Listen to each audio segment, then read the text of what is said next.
Hi everyone, सभी को नमस्कार। आज मैं बनाने जा रही हूँ हमारे मायर एक रेसिपी हाঁসের ডিমের। तो आइए देखते हैं कैसे बनाती हूँ।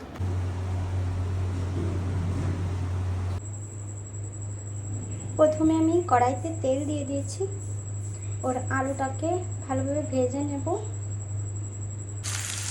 একটু লবণ আর একটু হলদি দিয়ে ভালো করে নাড়িয়ে নেব।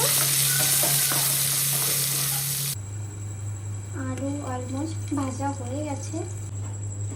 এখন এই হাঁসের ডিমগুলো কেটে নেব মধ্যে থেকে।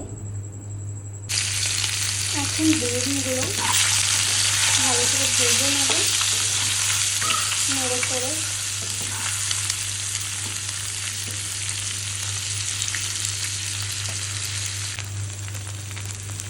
ডিমগুলো ভালোভাবে ভেজে নেব।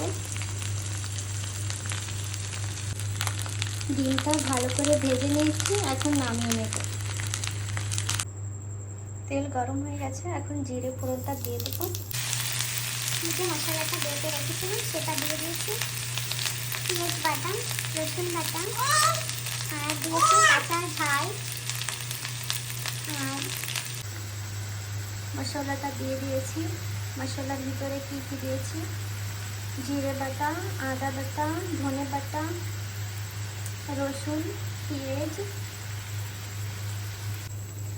আলু দিয়ে দিয়েছি। এখন একটু সময় ভেজে জলটা দিয়ে দেবো। জলটা দিয়ে ঢেকে দিয়েছি 15 মিনিটের জন্য। ডিম আলুর ভিতরে ঢেলে দিয়েছি আর একটু সময় রাখবো। ডিমের ঝোলটা হয়ে গেছে। এখন বেটে রাখা যে গরম মশলা সেটা ঢেলে দেবো। ঢেলে একটু মিক্স করে দেবো।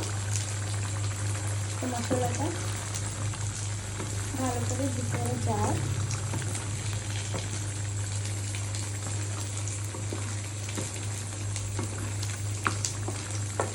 হয়ে গেছে, এখন নামিয়ে নেব।